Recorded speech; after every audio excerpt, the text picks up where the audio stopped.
Association of International Photography Art Dealers, AIPAD, held its 38th edition of the photography show for a second year at Pier 94 on the west side of New York City.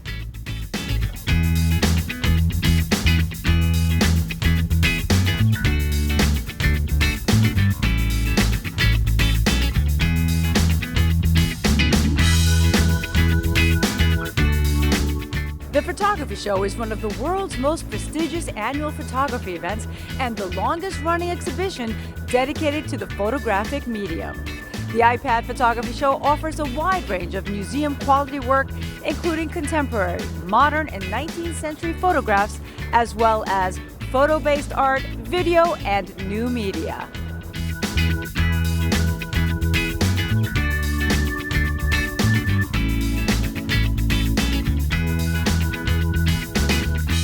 Well, this is actually the 38th edition of this show, and it's our second year at Pier 94 after about 10 years at the Park Avenue Armory.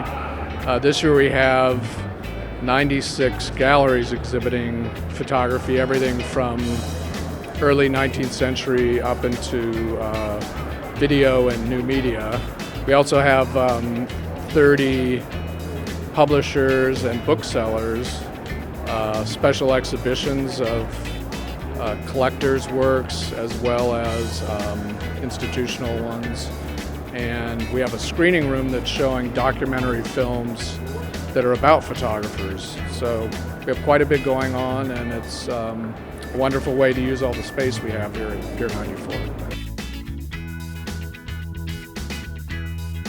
And now we're going to go visit one of my favorite photographers who captured wonderful, rare images of Greece since the 1950s, Robert McCabe.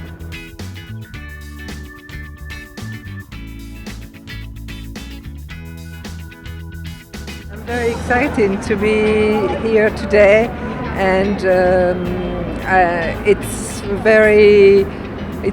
very important fair, I think, and to present an American photographer for me for a French gallery. It was very important to be here for me and for the photographer, who is almost, well, not unknown, but very known in Greece, but here it's a kind of discovery, and I'm very happy to make such a discovery for exhibitors here, for visitors.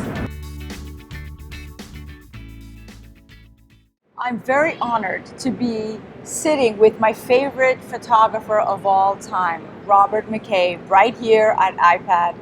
A wonderful exhibit. It's a festival of photography with wonderful photographers, but my favorite and many people's favorite.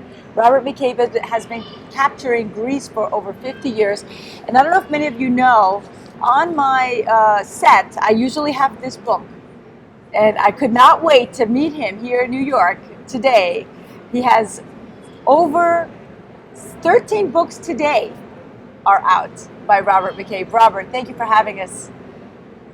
And thank you for inviting us to this beautiful exhibit. You've been capturing Greece for over 50 years. How do you feel to be here today? Well, thank you for your kind words. It's maybe you can put them in writing. But anyway, I'm thrilled to be at AIPAD with a wonderful Parisian gallery that specializes in photography called Sit Down Gallery, which is next to the Picasso Museum in Paris.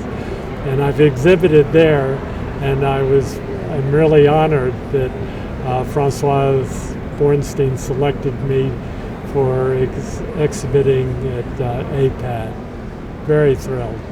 Robert, you've been capturing just images that will remain throughout time about Greece. When did this love affair with Greece begin? It started in 1954. My brother had a Greek friend at university who invited us to come for 2 weeks to Greece. And I tagged along because my brother was editor of the newspaper on a student ship, which is a profession that's long since vanished. But he got me a fare that was so low I couldn't afford to stay home. And We arrived in Greece from Venice on a ship called the Achilles, which had just been delivered to the Greeks as war reparations from Italy. And we sailed through the Corinth Canal, which I miss today coming from Italy, and arrived in Athens. And I immediately felt at home. And my brother and I canceled all of our planned trip for the rest of the summer to Italy and France and Egypt and stayed in Greece. And basically, I've been going back every year since, and I live much of the year there now. So it was love at first sight. You had the opportunity to live through the really kind of golden times. The 50s was pretty happening in Athens. Tell us about the 50s in Athens. Athens was a city with not one traffic light when I arrived in 1954. There were a huge number of buses and trucks in the streets and some cars, but it was constant competition and a battle between pedestrians trying to cross the street. There were policemen at a very few corners, like in Syntagma in front of the GB there was a policeman. But it was a constant battle. Red lights came later and changed things quite dramatically. It was a very bustling city, and I immediately felt at home there. The National Archaeological Museum was in a wonderful neighborhood. That neighborhood, of course, has declined today, and other neighborhoods have replaced it. So there's been a lot of change in the city, but it was a wonderful period in Athens. Of course, there was not the wealth that you see today. There were no fancy stores and international stores, but it was a wonderful village, a large village. I love every one of your photographs for different reasons. Tell me some of your favorite images. What you captured a few images that might remain with you till today, those images, and which landscapes have changed that you wish you could send out a plea that those landscapes just wouldn't have changed because they really ruined it. But luckily you captured it. So I have files of over 10,000 photographs of Greece, but I do definitely have some favorites. A couple of them are right here. One inside, taken in 1955 at a panegyri in Anomeria in Mykonos, with two young women in the doorway, one holding a bouquet of flowers and two men in white shirts in the distance with their hats, is one of my very favorite photographs. Also, the photograph that I took in Epeiros in Ano Peristeri in 1961, traveling with my brother from Yanina to Metsova with three little girls who were carrying their shoes because they didn't want to wear them out, and whose oversized dresses were held together with pins. That's a favorite, not only for the smile on their face and what it shows about the spirit of the Greek people even in time of hardship, but also because 50 years later we got to know these girls when we had an exhibition in Epeiros, and a poster was seen by the husband of one of them, and he said, "Hey, that's my wife." And so we reconnected with them and they came to the exhibition. What emotions does Greece bring out in you, and how would you describe Robert McCabe's Greece through the lens of Robert McCabe as you captured it? It was a Greece that was entirely different than today's Greece. There were 180,000 tourists came to Greece the first year that I visited there. Today it's on the order of 30 million.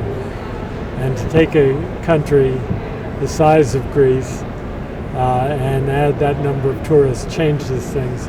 My brother and I visited dozens and dozens of islands in the Aegean in 1954 and 55. Our criteria were to find an island with no tourists. I'll never forget arriving in Ios, and there were 5 French tourists there, and my brother said, "Let's leave. There are too many people here." So we were able to see these islands with the culture that they had developed over the last 2,000 or 3,000 years, with their own poetry, their own songs, their own dances, their own embroidery, their own way of building stone walls, their own architecture for houses, their own pottery. Each island had a very distinctive feel to it. But that's been washed away by tourism. And you asked about places in Greece that I'd like to kind of recreate today. One of them has to be the Hora in Ios, which was one of the most beautiful villages on earth. And today it's full of bars and tourist shops. People go there for the love of the architecture in the village, but it's completely lost the authenticity which it had in the 1950s and early 60s.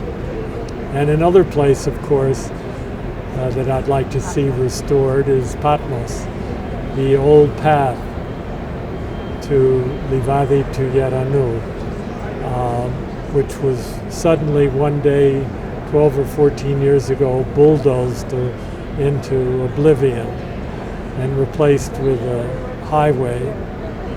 And things like that are very, very sad to see. And the islands that have not been spoiled today are in really grave jeopardy of having their landscape destroyed. And you can still retain your landscape and have tourists. Tourism, in a way, has saved the islands because in the 1940s and 50s they were depopulating very rapidly. 1/3 of Kythera went to Australia, and half of Patmos went to Florida. And these islands, there was no economic base. They were living the same way of life that they'd lived for generations, in harmony with the sea and the resources of the sea and their available farmland, their available water resources, a little bit of trade with neighboring islands, with kaikis, but they were not in the modern world. So when the depopulation, of course, stopped, when tourism accelerated, so it's been a blessing but also a curse at the same time. Robert, what elements of Greece, I mean, you've captured every element of antiquity, you've captured people, throughout the ages. If you were to go back today, what elements would you capture that are different from the elements you've been capturing? Believe it or not, I've actually on occasion photographed a few tourists that I found interesting or amusing. I had for years, when I first went to Greece, you had to wait to get a figure. If you were photographing antiquity, you had to wait to get a person in your image. Today, you have to wait, and you have to wait forever to have a view with no people or just a few people. So I've taken a few pictures of tourists, like, Japanese with their umbrellas, or Russians with their high heels. But really I'm not going to go down that path. The path I want to go down is rephotographing the antiquities of Greece, because no matter how many times you've visited the archaeological sites of Greece, every single time the light is different. Every day, every minute of every day, the light is different. I have photographs of Delphi morning and afternoon, the exact same scene, and it's a different world. And if you go back in the winter or midsummer, it's different. So, I mean, this photograph on this book, which was issued today, of the light sweeping on the side of the cella of the Parthenon. Every time I visit the Acropolis, I go there and take a look and see if it has that light. This was taken 60 years ago, but I've not been able to get that exact light. I'm sure if I waited there, the right month, the right year, I would be able to capture it again. So they're a never-ending source of photographic opportunities. Like the book I did about Central Park, you could photograph the Ramble every hour of every day of the year and you'd have different images, and it's the same with Greek antiquities. And sometimes you get lucky and you just have something that clicks. What are some of the elements that you want to preserve of Greece today? In other words, you've done all this photography throughout the decades, but today, if you were to go back, what would you do? Many islands have not been affected dramatically by the crisis, but Athens has been, as you know better than I, has been severely affected. And what's noticeable, of course, are many stores are boarded up in all neighborhoods, and the unemployment rate is very high. And Greece, everyone knows what Greece needs. It needs investment, and I hope that the government works hard at attracting investment, because it's a wonderful place for a business that people speak multiple languages, they're bright, they're very computer literate, and there's no reason why the country can't be enormously successful economically on other paths in tourism. Robert, you have, including today, 13 wonderful books. Tell us a little bit about your latest book. Today, I mentioned to Yanna that a new book has just come out on Greek antiquities, and it's in honor of the 180th anniversary of the Archaeological Society at Athens, which was formed even before the Ministry of Culture had an archaeological division. The Archaeological Society was set up to protect, study, and preserve the antiquities of Greece, and they've worked on over 1,000 sites in the country, and the celebration of their 180 years will be the combination of this book and an exhibition of my photographs. I can't tell you how honored I was that they would ask an American to take some of his old photographs for their 180th anniversary, but we have photographs from so many places in Greece from those early years, sites that today are so different. For example, there are photographs, I think there's one here in the exhibition, of a room that no longer exists. Believe it or not, you don't think Greek antiquities go away, but this was part of a stoa in Kamiros that had been rebuilt by the Italians, and they had failed to brace the row of columns, and in a storm a decade ago it collapsed, and maybe someday they'll reconstruct it. So the Archaeological Society, headed by Dr. Vasilios Petrakos, felt that these photographs had value in terms of showing sites as they were. And actually one of their most important sites, Schliemann excavated under the auspices of the Archaeological Society, and of course discovered the treasures there. And I've done a book both in English and Greek on Mycenae, photographs taken in 1954 and 55, which have, I think, for archaeologists, a valuable record of what the site looked like. Now, you asked me about other books. There are two other books that will be printed in mid-June. One is on Mykonos in the 1950s, showing the island when there were only, I was told in 1955 when I visited that there were 15 visitors on the island. I took some photographs which I really love at Baptismal Festival and in the village. We're doing a book. It's being published by Pataki in Athens, and I hope by Abbeville here, but Abbeville hasn't seen the photos yet, but they've published some of my other books, so I'm pretty confident that they will do it. So it will show Mykonos as it was an authentic island village with its own culture.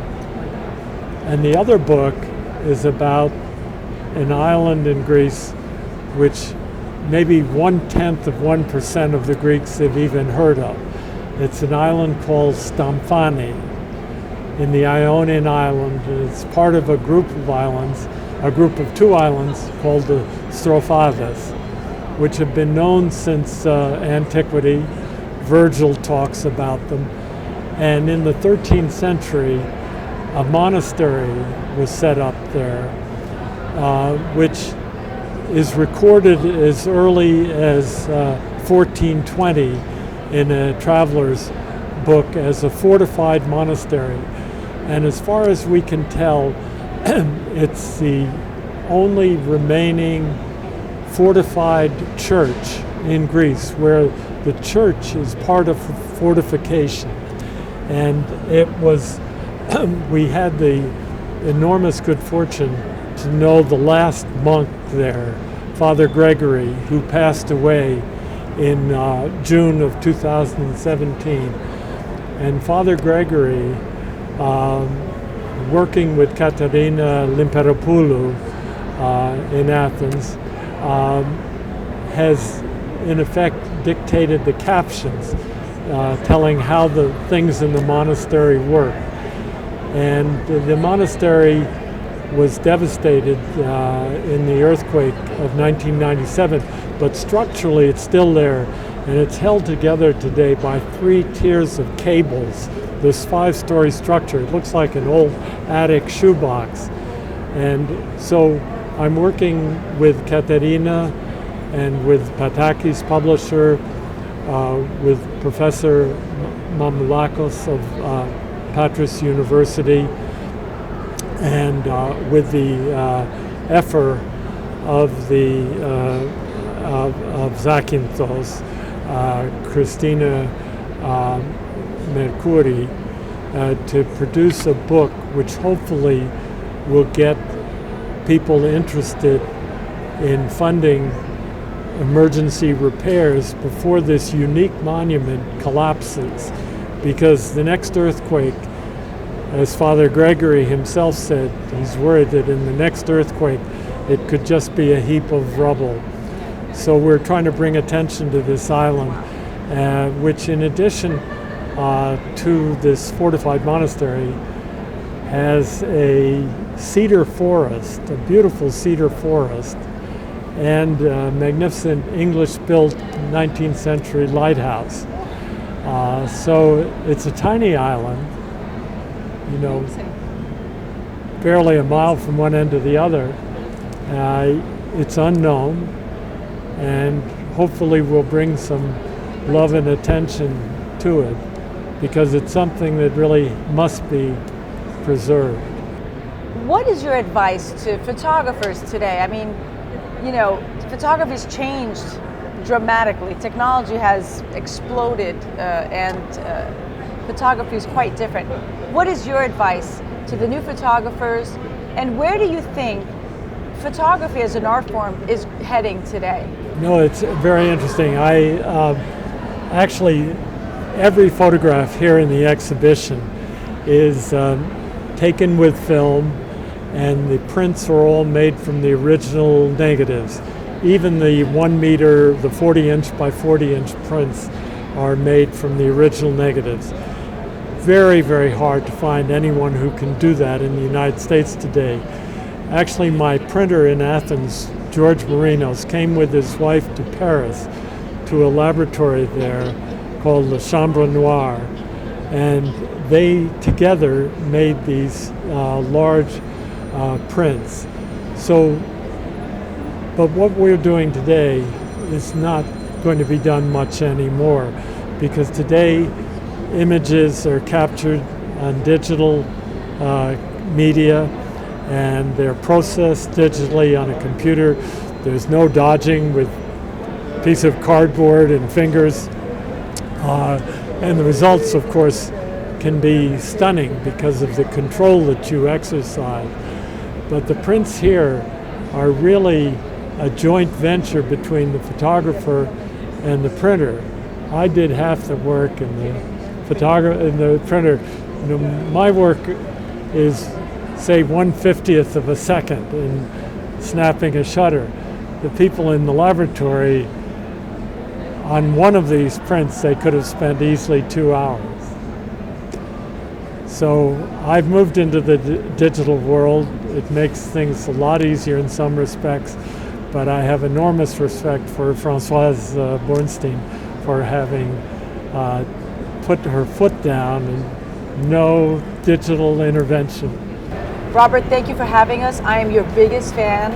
And for those of you who have not been able or had the opportunity to see Robert's work and images of Greece through his lens, I really suggest to either purchase one of his 13 books or try and find one of his exhibits so you can come and really see the work. It is timeless photography, images of Greece that do not exist today.